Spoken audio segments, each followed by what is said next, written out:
Akina mama waliojifungua au ambao wananyonyesha waliuliza swali kuhusiana na matumizi ya P2 katika kipindi chao ambacho wanakuwa wananyonyesha. Je, wanaweza kutumia na haina madhara yoyote kwa mtoto ambaye ananyonya? Karibu kwenye somo tujifunze pamoja siku ya leo.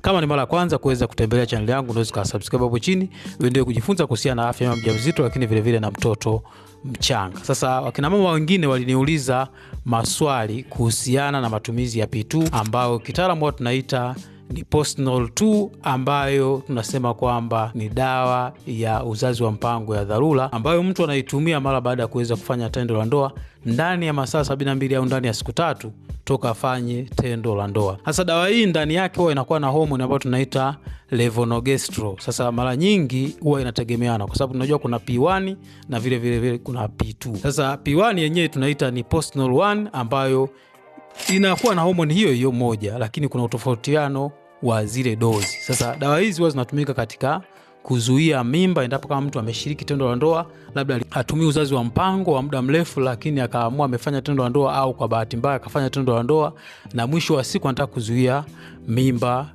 ili asiweze kupata mimba. Sasa mama ambaye ananyonyesha anaweza akatumia. Sasa mara nyingi watu tunashauri kwamba usitumie mara nyingi kwa sababu ina dozi kubwa sana ya ile hormone ya levonorgestrel ambayo inaweza kuwa na madhara. Lakini mama yoyote ambao unakuwa unanyonyesha unaweza kutumia kama imetokea kwa bahati mbaya umeshiriki tendo la ndoa na mume wako, lakini unataka uepuke mimba na ulikuwa utumie uzazi wa mpango wa aina yoyote. Lakini kuna mambo ambayo tutakayoweza kuzingatia.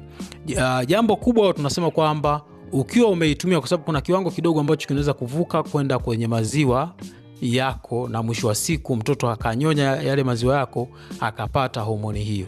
Sasa ili kuweza kuepuka, japo ni homoni kidogo sana ambayo inaenda kwake, ili kuweza kuepuka madhara hayo kwenda kwa mtoto ambao ni madhara madogo sana, japo si vizuri uweze kwenda kwa mtoto, huwa tunasema kwamba unaweza kaa masaa 4 au masaa 3. Kama umeshindwa sana unaweza kaa masaa 3 toka umeitumia kabla ya kuanza kunyonyesha mtoto wako. Kwa hiyo kama masaa 3 mpaka 4 kabla ya kunyonyesha tena mtoto wako. Sasa vile vile ni vema kuhakikisha kwamba unaepuka basi kuitumia hii mara kwa mara. Sio kwamba umetumia mzunguko huu au awamu hii tena umefanya tendo la ndoa mzunguko unaokuja au baada ya siku 3, 4, 5 mbele ukatumia tena P2.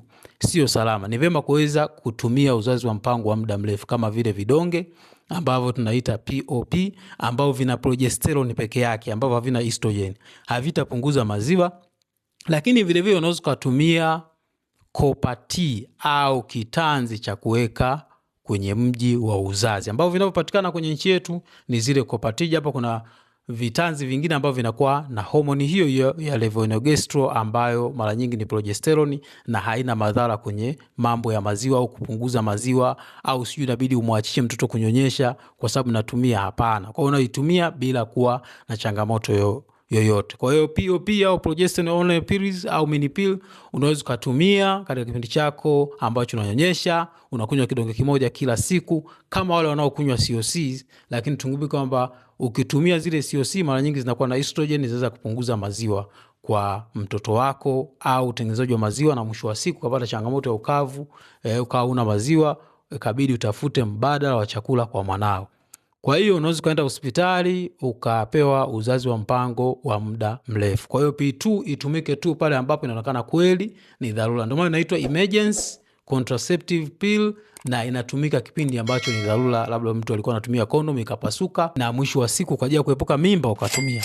Sasa dawa hizi of course kuna dawa nyingine inaitwa ulfistol acetate na kuna nyingine ile Copper T, na hii P2 au tunaita Postinol 2 unaweza kutumia kama uzazi wa mpango wa dharura, ambayo Copper T au kile kitanzi cha kopa ambacho unaweka kwenye mji wa uzazi kinaweza kutumika mpaka siku 5 toka ushiriki tendo la ndoa. Changamoto ya hii ulfistol acetate ambayo ni gharama sana, sijui kama inapatikana hapa Tanzania, na hii P2 ambayo inapatikana kirahisi, watu wananunua na wanatumia vibaya au wanatumia mara kwa mara, kitu ambacho inaweza kuleta madhara, zinazuia yai kuweza kutoka au kuchelewesha yai kuweza kutoka.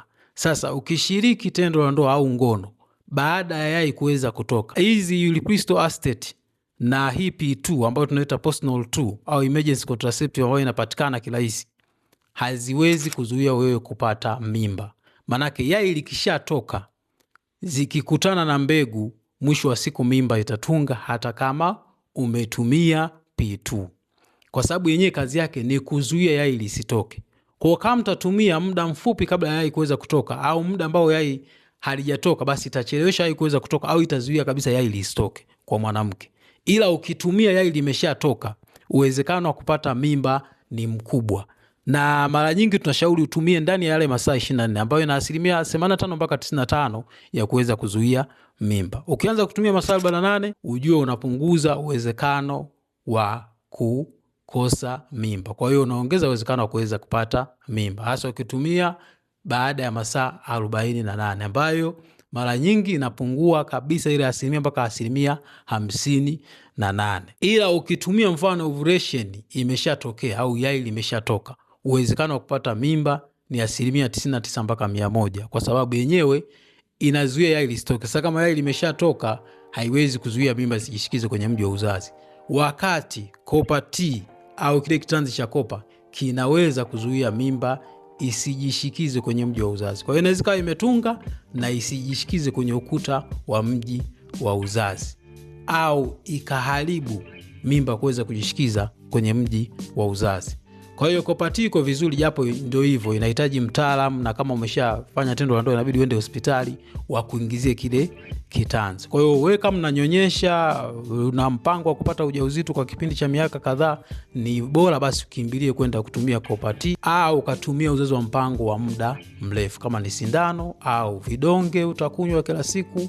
Hivyo minipili ambao kipindi kama unanyonyesha, ila kama unanyonyesha unaweza kutumia COC kama kawaida, kama na vigezo, kwa sababu kuna vigezo ambao tunaangalia, lakini vile vile kuna mambo ambayo tunasema kwamba je, una indication ya kupewa hizo dawa, una indication ya kutumia sindano, una indication ya kutumia vidonge, una indication ya kuweka kitanzi au njiti.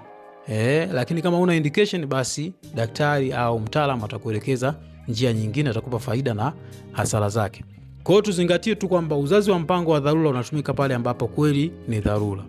Na kama unaona kabisa wewe ni mtumiaji mzuri wa P2, zitaweza kuja kuwa na madhara. Ukiachana na yale madhara madogo madogo kwamba kubadilisha hedhi, kutokwa damu, kupata hali ya kichefuchefu na vitu kama hivyo, inaweza kuleta changamoto nyingine. Ukiwa na maswali zaidi, unaweza kuniuliza hapo chini, mimi nitakuwa tayari kuweza kujibu swali lako wakati wote.